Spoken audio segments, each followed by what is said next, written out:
คำว่าเมาค้างภาษาจีนจะว่าจังใดเนาะทุกคนโอกาสดีเลยมื้อนี้ก็เป็นมื้อวันศุกร์เนาะวันเสาร์น้อยเนาะหลายคนมักว่าทุกคนอยากไปเมาค้างหรือบ่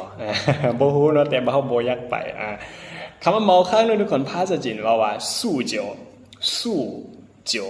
กรณีเขาจะว่าค่อยกินบ่ค่อยได้เพราะมักเมาค้างเนาะหรือว่ามันจะเมาค้างแบบนี้เนาะทุกคนเขาก็จะว่า我不能喝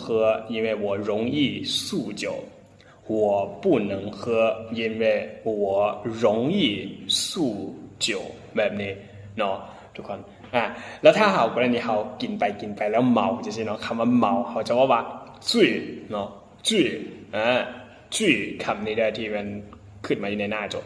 醉ก็คือแปลว่าเมา对啊เมาแล้วแบบนี้นะเขาก็ว่า我醉了เนาะ我醉了แล้วในกรณีเขาก็จะถามว่าเจ้าเมาแล้วบอจะสิเนาะเขาก็ว่า你醉了吗เนาะ你醉了